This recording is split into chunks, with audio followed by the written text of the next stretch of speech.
Being out there in the trenches every single day really leads to a lot of interesting stories.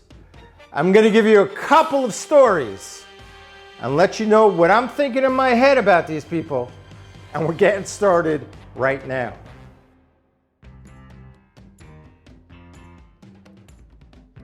My name is Eli Magids, and I'm a real estate advisor here in Charlotte, North Carolina, and the surrounding areas of South Carolina, specializing in luxury homes and new home construction and custom homes as well. But more importantly, I am your realtor with heart. Actually, a realtor with heart, soul, and some smarts. I'm not trying to sell you a house, but here to help you find a home and a lifestyle that's perfect for you and your family. If you like any of my videos, you gotta like one of them, right?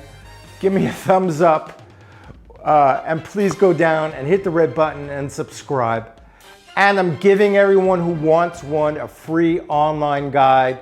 It's new, it's updated, it's got videos of different neighborhoods, it's got information on schools, and it's free. There's no obligation. All I need you to do is either text me or email me an email address, or I can text you a link onto your phone. It's free. I spend money on it, but I want everyone who's coming to Charlotte to at least have some knowledge of what's going on here in Charlotte. So go ahead and do that. Promise you, there's no strings attached. So I'm out there every day. I'm fighting for my buyers because I work predominantly with buyers, and I'm fighting every day to get them homes in this very competitive market. And thankfully been very, very successful. There is one couple that I have from Long Island, and we have just closed on a house, I'm very happy to say. But we've gone through the ringer on 3 different homes. First home was up in an area called Belmont, right near the lake, near Lake Wiley. House needed a ton of work. The house was on sale for quite a while. In this market, it was on sale for like 40 days. I FaceTimed these guys. They liked the house, they liked the neighborhood. We made an offer. We were negotiating with the seller back and forth for at least 2 weeks, back and forth, back and forth, back and forth. My buyer wanted something taken out of the house, some shelves that were in there that were attached. The seller didn't want to take them out, so we were kind of like at a stalemate. To make a very long story short, we went back and forth, and my buyers, who had never seen it in person, flew down from New York for a day to take a look at the house. They went into the house, I met them there, they loved the house, they loved the neighborhood. They kind of dropped all their demands. They kind of gave the owner of the house essentially what he wanted from the get-go. So I got in touch with the agent and I spoke to him. This is what we're gonna do. This is what we can do. He says his clients are out of town at a wedding. This is on a Sunday, and he can't get a hold of them until later in the day. I said, fine, could you please just let them know what our new offer is?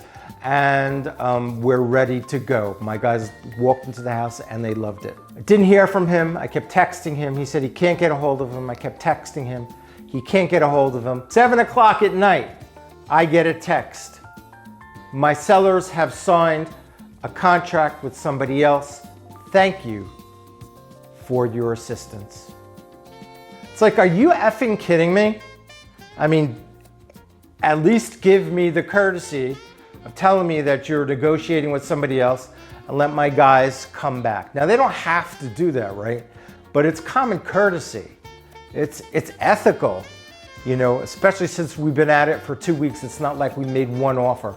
My guys flew down to see the house, and all I got was this text: thanks for your help, but my sellers have signed with somebody else. That was like a kick in the teeth. Really, really professional. So my guys found another house. We made an offer on it. This again was over FaceTime, and the agent told us that they were accepting our offer. The wife was on a plane, wouldn't be able to sign the offer that we sent in, but he guaranteed us that she would sign the offer when she got home off the plane. That was probably 8 o'clock on a Saturday night. Sunday at about 12, I texted him and I said, we haven't received anything back. Now this house was only on the market for a matter of hours. And he goes on to tell me that they decided to pull the house off the market. It's like, what? It's like, yeah, they decided to take the house off the market. He was pissed off. This guy has spent money marketing the house, you know, pictures and measurements and going through all that you have to do to sell a house. And these guys pull the house off the market. Insane. Same couple found a third house.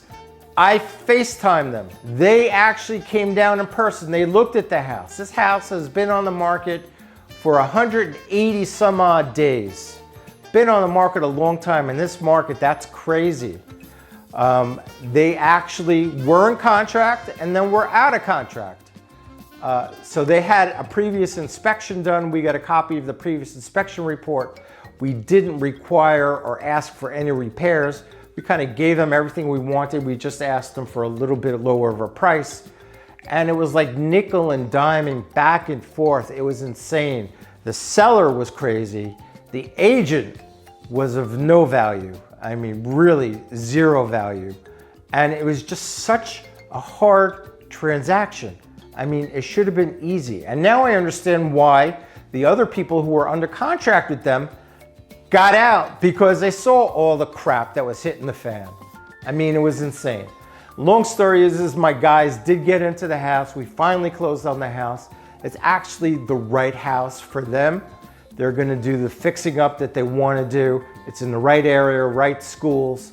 So in the long run, it's gonna work out great. But there was a lot of short-term pain. Now, I'm not saying all realtors are bad, because they're not. But I just happened to hit a bunch of not great ones recently. I have another transaction going through.